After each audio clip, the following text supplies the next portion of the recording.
Yes, mga subscribers, nandito po tayo para magluto ng munggo. Ito po yung munggo na pinakuluan. Tapos hindi na naabutan. Nagigisa na ako ng bawang sibuyas sa kaluya. Yan, ginigisa natin. Pagkatapos, paggisa ng bawang sibuyas at luya, susunod natin tong pinakuluang karne ng baboy. Okay, mag-alala dahil ano ito, walang PSF.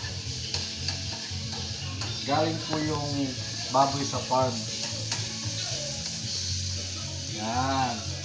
Nagigisa na. Ilalagay na natin yung pinakuluang baboy. Wow! Sarap! Diba? Yan. Daming sahog na.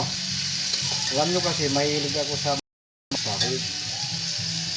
Yan. Gisain natin mabuti. Pero habang ginigisa natin yan, kailangan timplahan na natin ng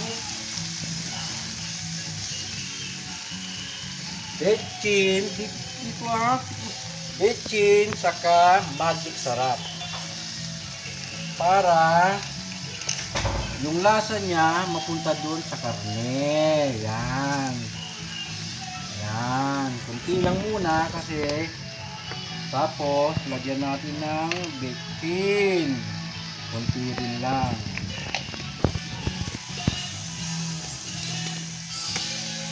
Yan. Pag nagisa na mabuti, saka natin ihahalo ito sa munggo. Alam nyo ba na ang katapat ng munggo is yung ito. Tignan nyo. Ang katapat ng munggo is ito. Yung malaking bangus. Yan. Mamaya lilinisan ko ito. Tapos, ipiprito ko yung iba. Papaksiw ko yung iba. Yan, di ba? Laki, no? Dito na tayo, ha? Nagigiso na. Nagigisay na natin mabuti. Kamay mo kasi. Gutom na ba kayo? Ako, gutom na.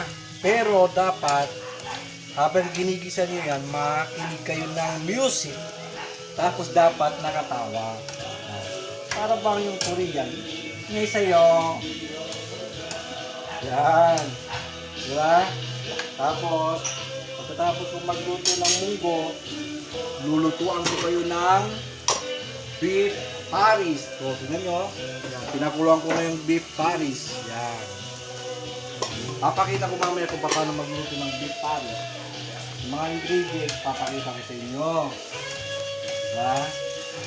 Yan. Pag nagisa na yung karne, saka natin lalagyan ng kunting sabaw dito sa pinakuluang munggo para hindi siya dumikit at saka yung lasa mapupunta dito sa pinakuluang munggo.